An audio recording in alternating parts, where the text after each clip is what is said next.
आज आपको हम 10th क्लास में पाचक ग्रंथियों के बारे में बताने जा रहे हैं। तो पाचक ग्रंथियों में सबसे पहले आप सुनिएगा यकृत के बारे में। तो आज हम आपको बताने जा रहे हैं लीवर के बारे में, यानी यकृत के बारे में। तो यकृत जो है हमारे शरीर की सबसे बड़ी ग्रंथि है। यकृत हमारे शरीर की सबसे बड़ी ग्रंथि है जिसका वेट 1.5 kg होता है। अच्छा, जितनी बड़ी ये ग्रंथि उतने ही ज़्यादा इसके फंक्शन होते हैं। कहने का मतलब ये है इसका पाचन के क्षेत्र में बहुत अधिक महत्व है लीवर का। तो लीवर हमारा 1.5 kg जो दो पालियों में बटा होता है, राइट और लेफ्ट। ठीक है, लीवर में हमारे पाचक एंजाइम हैं, ठीक है, और बहुत सारी चीज़ें जो आपको बताई जाएंगी। तो चलिए आज इसको यकृत के बारे में समझते हैं। तो यकृत वेट 1.5 kg, रंग चॉकलेटी, और फंक्शन इसके बताते हैं लीवर के। तो लीवर जो है ये हमारे शरीर में भोजन को सड़ने से बचाता है, ठीक है, और भोजन को अम्लीय माध्यम प्रदान करता है। और जो लीवर है ये पाचक एंजाइम स्त्रावित करता है जो भोजन को पचाने में सहायक होते हैं, ठीक है। और जो होता है लीवर हमारे शरीर में जो भोजन पाचन में, और कहने का मतलब ये है लीवर पित्त रस का स्त्रावण करता है, यानी कि बाइल जूस निकालता है, और विटामिन ए के संश्लेषण में, ठीक है। और लीवर जो है हमारे शरीर में रक्त को स्कंदित करने वाले पदार्थ हेपेरिन को स्त्रावित करता है, ठीक है। इस तरीके से लीवर हमारे शरीर में बहुत सारे कार्य करता है। तो लीवर जो है ये डायफ्राम के नीचे स्थित होता है, और यह हमारे शरीर में भोजन को पचाना है या भोजन को सड़ने से बचाना है, इन सारी क्रियाओं में सहायक होता है।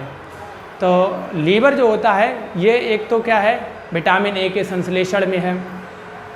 हमारा लीवर जो होता है ये इसमें सबसे ज़्यादा पुनरुद्भवन की क्षमता होती है।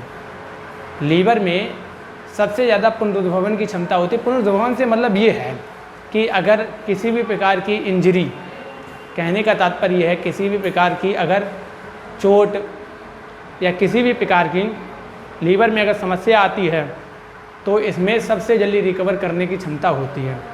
कहने का मतलब लीवर में अगर पुनरुद्भवन की क्षमता सबसे अधिक, यानी रीजनरेशन की, जैसे हमारी त्वचा होती है, किसी स्थान पे अगर हम कट जाते हैं तो उस स्थान पे हमें नई त्वचा आ जाती है, ऐसा लीवर में सबसे जल्दी होता है। लीवर में क्या होता है कि अगर हम जो जैसे लीवर में डैमेज हो गया या कुछ भी हो गया तो हमारे शरीर में सबसे जल्दी रिकवर करने की क्षमता लीवर में ही है, यानी पुनरुद्भवन की। अब लीवर से संबंधित कुछ बीमारियों के बारे में बताते हैं। लीवर सिरोसिस यानी यकृत गलन।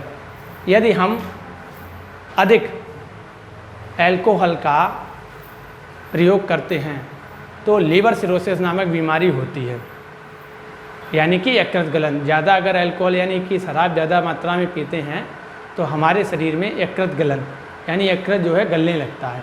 तो इस बीमारी को हम लीवर सिरोसिस बीमारी कहते हैं।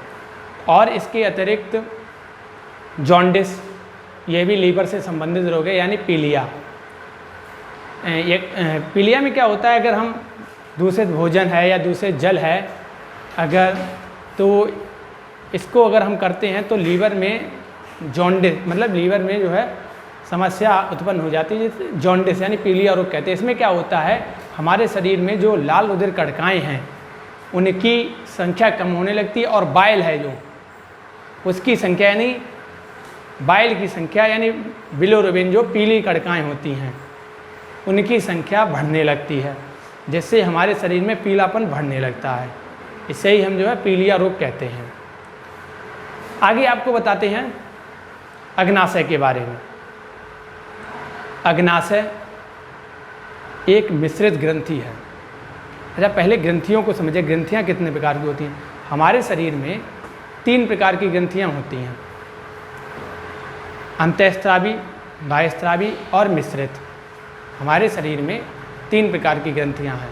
अंतःस्रावी, बाह्यस्रावी और मिश्रित।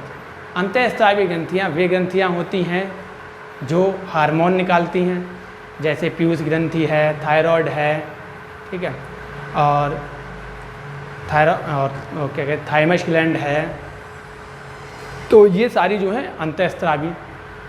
बाह्यस्रावी ग्रंथियाँ वो होती हैं जो एंजाइम निकालती हैं, जैसे लार ग्रंथि टैलिन निकालती है ना, तो ये बाह्यस्रावी ग्रंथि हैं।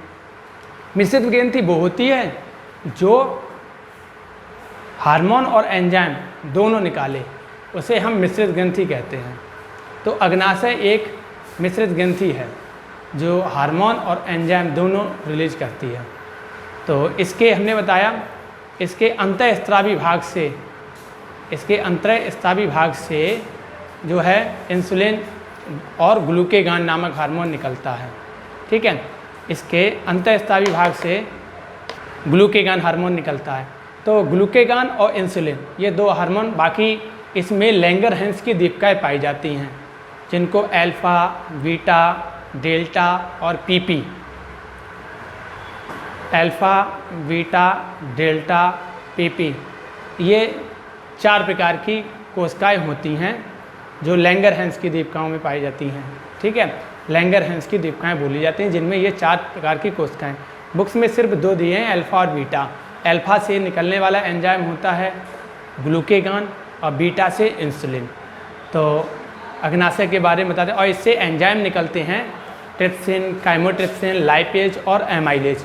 कहने का मतलब अग्नाशय हमारा एक मिश्रित ग्रंथि है। तो इससे जैसे हमने तुम्हें बताया, आपको बता रहे थे कि हमारे शरीर में जो अग्नाशय होता है ये एक मिश्रित ग्रंथि के रूप में कार्य करता है। तो इसके अंतःस्रावी वाले भाग से इंसुलिन और ग्लूकेगान, और बाह्यस्रावी भाग से ट्रिप्सिन, काइमोट्रिप्सिन, लाइपेज और एमाइलेज एंजाइम निकलते हैं, जो कि हमसे वसा, प्रोटीन, ठीक, कार्बोहाइड्रेट के पाचन में कार्य करते हैं। तो अग्नाशय क्या है कि अग्नाशय का मधुमेह रोग में सबसे अधिक जो है रोल रहता है। अब जैसे हमारे शरीर में बढ़े हुए ग्लूकोज के स्तर को कम करने का कार्य करता है इंसुलिन हार्मोन, ठीक है, और घटे हुए ग्लूकोज के स्तर को बढ़ाने का कार्य करता है ग्लूकेगान हार्मोन। ये दोनों हार्मोन हमारे अग्नाशय से निकलते हैं। अब होता क्या है कि जब मधुमेह रोगियों में जो ग्लूकोज का स्तर इतना ज़्यादा बढ़ जाता है कि जो अग्नाशय से निकलने वाला इंसुलिन होता है वो कम पड़ जाता है, इसलिए फिर उन्हें बाहर से इंसुलिन के रूप, टैबलेट के रूप में या इंजेक्शन के माध्यम से दिया जाता है। तो इंसुलिन जो है हमारे शरीर में घटे हुए, मतलब कहने का मतलब है बढ़े हुए ग्लूकोज को घटाता है, और ग्लूकेगान घटे हुए ग्लूकोज को बढ़ाता है। ये दोनों हार्मोन एक दूसरे के विपरीत कार्य करते हैं। इनमें अगर जरा सा भी डिसऑर्डर हो जाता है तो हमारे शरीर में मधुमेह जैसी समस्या उत्पन्न हो जाती है। तो जैसा आपको बताया हमने अग्नाशय के बारे में, तो अग्नाशय एक हमारी मिश्रित ग्रंथि है। मिश्रित ग्रंथि वो ग्रंथि कहलाती है जो हार्मोन और एंजाइम दोनों मुक्त करती है, तो उसे हम मिश्रित ग्रंथि कहते हैं, ठीक है।